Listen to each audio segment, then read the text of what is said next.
changing. A new mass transit light rail line is under construction, and soon you will see lots of changes where you live and drive. Be alert, your safety is our first concern. And when the 10.5 miles of line are complete in the year 2016, light rail will enhance the city and provide better mobility through this dynamic region. And it will connect the entire region to Aurora, making it easier to live in Aurora and work in Denver, and vice versa.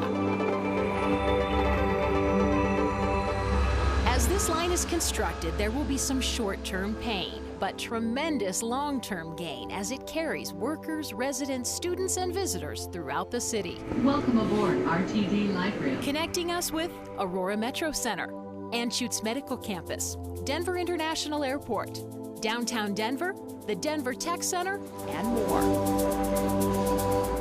This new light rail line will bring an urban vibe to Aurora. Trains will run through the city's core and make several crossings at street level between Iliff Station on the south and Peoria Station on the north. The 8 new stations create new opportunity to build vibrant, mixed-use urban gathering places with a host of uses.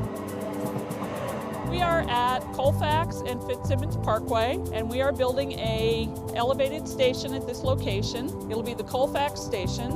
The city of Aurora has opted to make this a signature station with what we call a betterment that will have an arch and suspended canopy. It'll be an elevated station going over Colfax.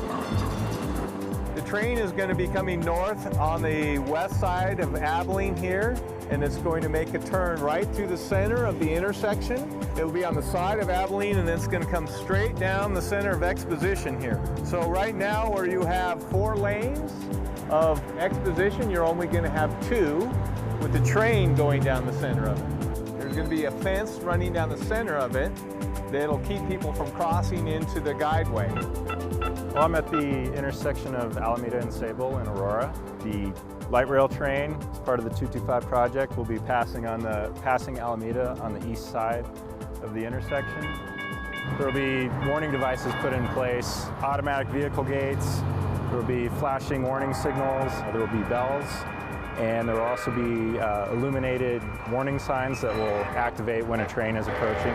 One thing that the public needs to keep in mind is to be more aware of their surroundings, especially when they're approaching intersections where the train is crossing. This is an exciting time in the life of Aurora as new connections are coming our way. Every day we see more progress on the light rail line. Watch for more updates coming to you soon.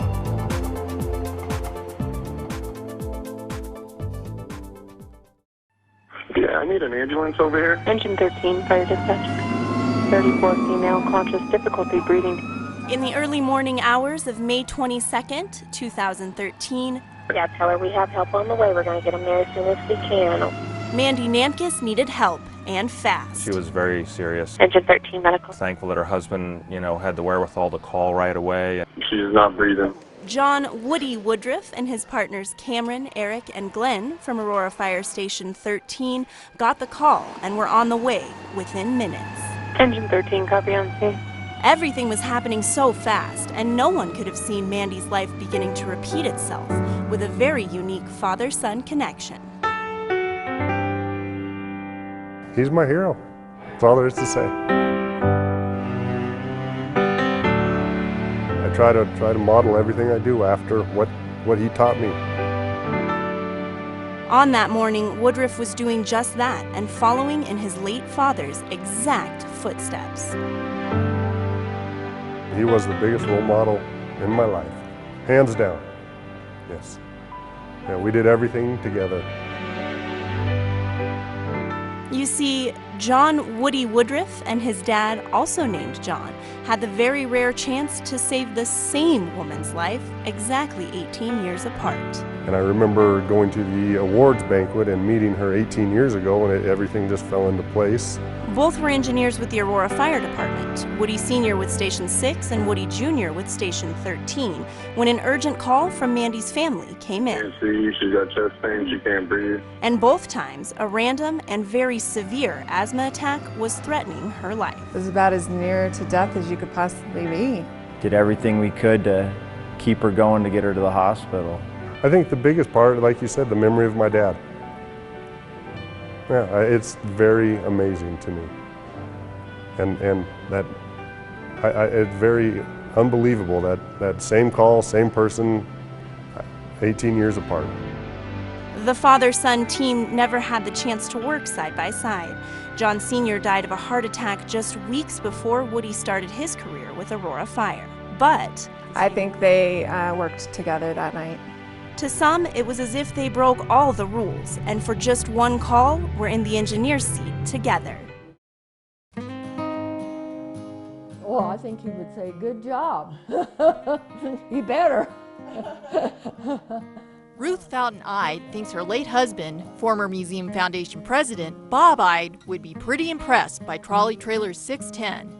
I think he would be thrilled to death to see it at this point even. The trolley trailer, built in the early 1900s, has been almost completely restored, but it hasn't been easy. The son, William Perrott, said, "Oh, well, there's a trolley inside there," and the police officer was surprised when he walked in the door, and sure enough, sitting in the middle of the house was a trolley. This is what it looked like shortly after an Aurora police officer discovered it during a vandalism call at an abandoned farmhouse in 2006. Dr. Edwin Perrott bought the trolley trailer from the Denver Tramway Company 50 years earlier and actually built his house around it. The trolley trailer served as his master. Ready? 1, 2,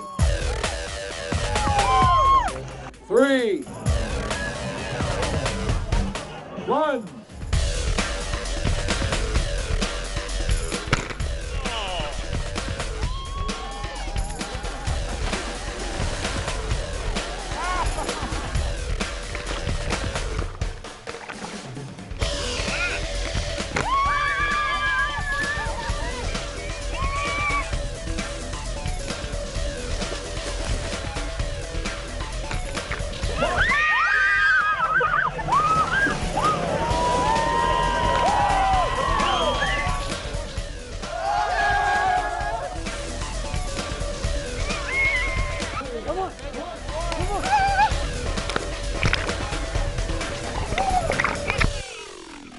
Yeah, get some!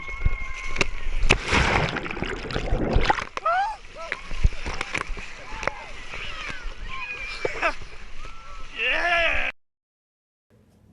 In fact, he was too grumpy to fly. "It looks like I'm walking today," said Bird.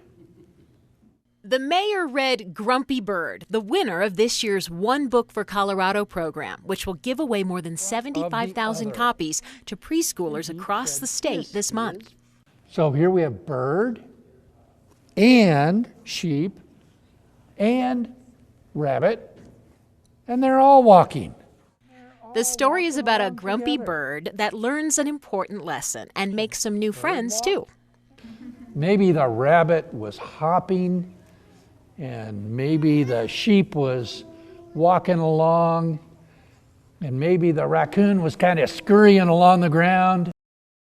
As the sun sets on the Fox Theater here in Aurora, the party is just getting started. Little cocktail dress they had me wear. It was a little short, but it was fun.